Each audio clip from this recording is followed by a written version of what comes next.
Atenção! Começa agora uma teleaula de Geografia do Ensino Fundamental. Você vai assistir a teleaula de número 41. Bons estudos!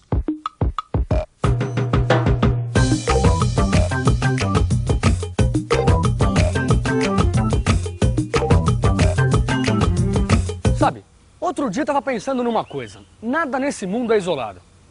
Essa casa aqui, por exemplo, ela é uma casa no meio de outras que formam esse quarteirão, que é um dos quarteirões desse bairro, que fica numa grande cidade, que é uma das cidades do nosso país, que é um dos países do nosso continente, e que, por sua vez, é um dos continentes do nosso mundo, o planeta Terra. Tudo o que acontece nesse mundo vai acabar afetando essa casa aqui. Por isso, é muito importante que você conheça muito bem o mundo em que vive. E cada dia mais a gente sabe tudo o que se passa nesse mundo. Você já reparou como as informações chegam cada vez mais depressa?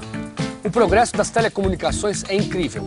Antigamente, as pessoas demoravam para ter notícias de outras partes do mundo. As pessoas sabiam apenas o que se passava em suas aldeias.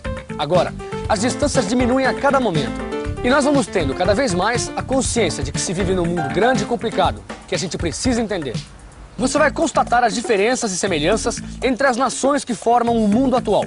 Vai verificar que o mundo tem passado por profundas mudanças nos últimos anos, causadas pela expansão do mercado mundial e pelas novas tecnologias. E vai conhecer as razões que separam os países industrializados do norte dos países em desenvolvimento e subdesenvolvidos do sul. Agora, prepare-se para sintonizar com esse mundo imenso de que você faz parte. A nossa teleaula está mandando seus sinais para todo o Brasil.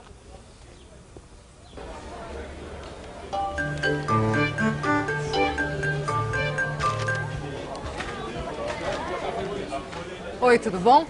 Eu sou a Ana. Eu trabalho na editoria internacional de um grande jornal. E eu vou poder levar para você notícias do que acontece no mundo inteiro. Afinal, diariamente, as agências de notícias mandam para cá centenas de informações. E o nosso trabalho aqui é selecionar essas notícias para compor as matérias que vão sair no jornal. A matéria tá pronta, Ana? Essa aqui é a Rosa. Ela é editora responsável pelo fechamento de pauta das notícias internacionais. Isso mesmo. Todos os dias eu e a Ana recebemos muitas informações e decidimos quais serão publicadas. Conforme o caso, nós realizamos uma pesquisa detalhada sobre um problema que afeta o mundo atual. Agora mesmo nós estamos envolvidas em uma matéria cujo objetivo é avaliar as mudanças que ocorreram na Europa Oriental desde a queda do Muro de Berlim em 1989. Você está bem por dentro dessa história, não tá? Então é bom ficar.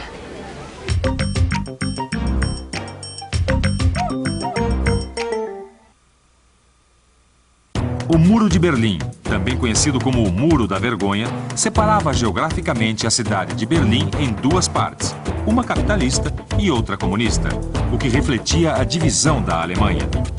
Esta separação ocorreu depois do término da Segunda Guerra Mundial e da vitória dos países aliados sobre o nazismo. Com a derrubada do muro em 1989, as duas Alemanhas iniciaram um processo de reunificação, que marcou também o início do fim dos regimes autoritários no leste europeu. Quantas coisas mudaram nos últimos anos, né, Maurício? Bom, você lembra da União Soviética, né? Que era uma grande potência mundial ao lado dos Estados Unidos. Bom, de repente, da noite pro dia, não existe mais a União Soviética. É verdade. E a queda do Muro de Berlim foi um dos acontecimentos mais marcantes do fim do século XX. Você sabe que eu cheguei a ler num artigo que esse acontecimento provocou uma reviravolta tão grande no mundo que muitos afirmam que o século XX terminou naquela noite. Bom, você lembra como era antes, né? Com aquela história de Guerra Fria. E você? Sabe o que foi essa tal de Guerra Fria? É o nome que se deu à disputa entre as duas grandes potências mundiais, os Estados Unidos da América e a União das Repúblicas Socialistas Soviéticas. Desde o fim da Segunda Guerra Mundial, essas potências procuraram expandir suas áreas de influência, marcando, desse modo, a geografia do mundo contemporâneo. A Europa foi então dividida em duas grandes zonas. A Europa Ocidental, alinhada com os Estados Unidos, composta por países como a Inglaterra, a França, a Alemanha Ocidental, a Itália. E a Europa Oriental, alinhada com a União Soviética, e que conjugava países como a Polônia, a Tchecoslováquia, a Hungria, a Alemanha Oriental, a Iugoslávia, entre outros. Berlim, Alemanha. Tudo bem aí, Nelson? Os negócios aqui estão meio emperrados. Sabe, estou com dificuldades de arranjar financiamento para o nosso projeto. A verdade é que a época não é apropriada. Isso aqui está meio confuso com a unificação das duas Alemanhas. Aliás, É impressionante o que está acontecendo aqui no leste da Europa. Acompanhar pelo telejornal é uma coisa, mas ver de perto é outra. Eu nunca vi tanto ódio acumulado. É uma coisa preocupante, mesmo. Amigos meus sugeriram que eu fosse ao Japão. Bem, qualquer novidade, eu mando notícias. Um abraço. Olha, o que eu sei, Antônio, é que durante esse período aí da Guerra Fria, foi muita guerra de verdade, viu? Quem é que nunca ouviu falar ou viu um filme sobre a guerra do Vietnã ou da Coreia, né? Tinha até aquela coisa de Vietnã do Norte e Vietnã do Sul, que um era ajudado pelos russos e o outro era ajudado pelos americanos. Mas as duas potências nunca se enfrentaram diretamente, hein, Pedrão? Ainda bem, né? Porque a quantidade de armas nucleares que eles possuíam, se uma atacasse a outra, não ia sobrar ninguém pra contar a história. Eu li que eles tinham um arsenal capaz de destruir várias vezes o planeta Terra, Pedrão. Olha isso. É, né? Agora, sabe o que eu gostaria de saber? O porquê e o que, de fato, que ocasionou o fim da União Soviética? Tá aí uma boa pergunta, hein? Não é? O que tem que ficar bem claro na matéria é que estavam em jogo dois tipos de economia. A soviética, com seu planejamento estatal centralizado, e a capitalista, representada pela concorrência de grandes empresas no mercado. Justamente. E eu tenho aqui uma pesquisa que explica bem isso, quer ver? Olha, nas últimas décadas aconteceu uma incrível expansão desse mercado mundial. Em toda a história da humanidade, nunca tinha se visto tamanho crescimento das trocas internacionais. E essa expansão do comércio se deve ao crescimento do papel desempenhado pelas empresas multinacionais. Empresas como essas que operam aqui no Brasil, a Ford, a General Motors, a Volkswagen, a Fiat e tantas outras. E o que essas empresas fizeram? Elas separaram as diversas fases da produção entre diferentes países, transportando as peças e componentes entre eles. Assim, aumentaram a circulação internacional de mercadorias e ampliaram as dimensões do mercado mundial. Exatamente. E é bom lembrar também que nos anos 70, esse mercado mundial foi abalado pela crise do petróleo. Esses conflitos com os países que controlavam a produção de petróleo acelerou a mudança no tipo de mercadoria que circulava no mercado mundial. Quer dizer, reduziu-se a importância das matérias-primas e energias e passaram a predominar as mercadorias e tecnologias avançadas. E foi aí que começou a grande corrida entre as empresas multinacionais dos Estados Unidos, Japão e Alemanha Ocidental para ampliar suas posições no mercado mundial. E isso fez com que a Guerra Fria passasse do campo militar para o campo tecnológico. Essa é uma ideia bacana para a gente colocar no artigo, Ana. Os exércitos não eram mais formados por soldados, mas sim pelos milhares de funcionários das grandes corporações espalhadas pelo mundo. Aliás, o avanço tecnológico, os progressos na telecomunicação são dados importantes também.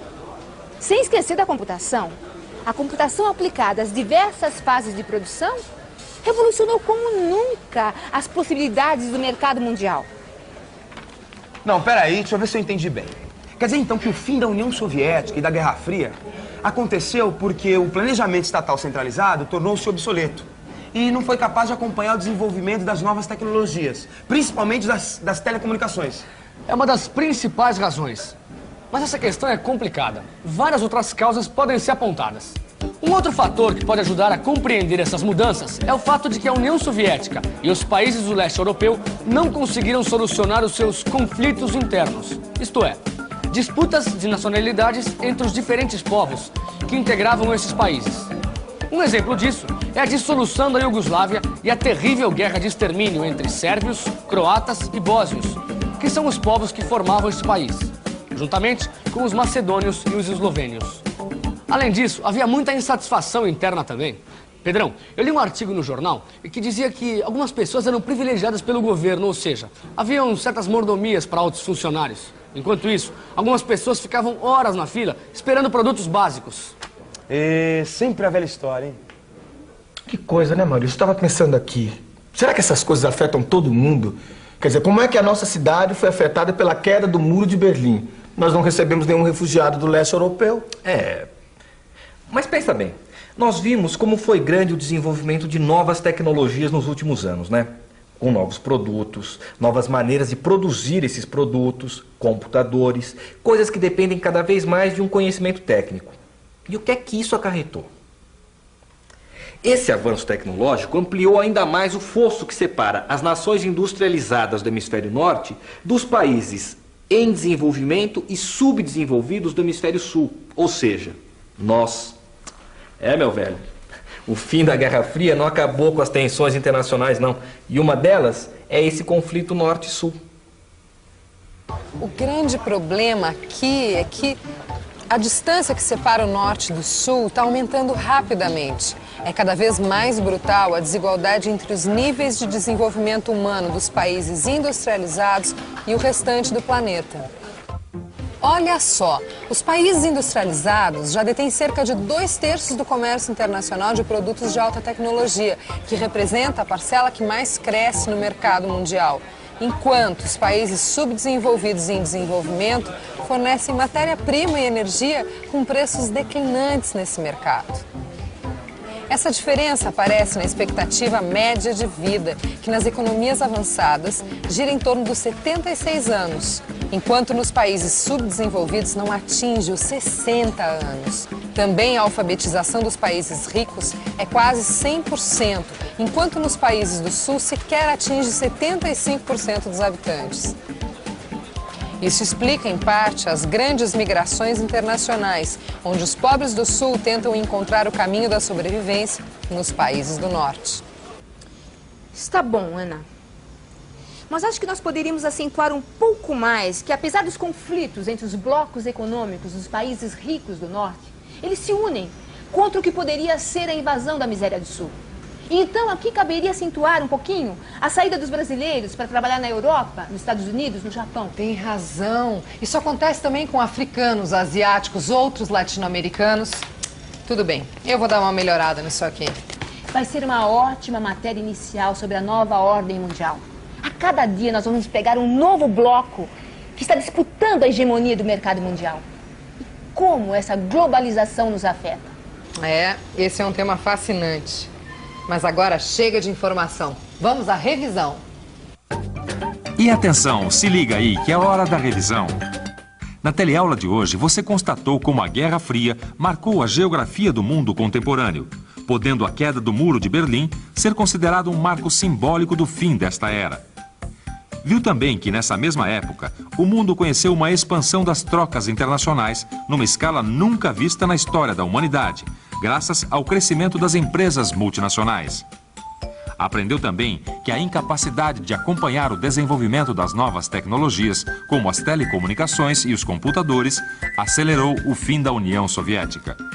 E viu também que o fim da Guerra Fria não acabou com as tensões internacionais no final do século XX. Além dos conflitos de interesse entre os países ricos, existe o dramático conflito Norte e Sul, fruto da brutal desigualdade que existe entre os países industrializados e o restante das nações do planeta. Eu não disse que era importante você ficar por dentro de tudo que acontece no mundo? Pois é, agora é com você. Procure manter-se bem informado, ler jornais, revistas, assistir aos noticiários e, principalmente, rachar de estudar no seu livro de estudos para se aprofundar mais em tudo que nós estudamos até aqui. Até lá, tchau!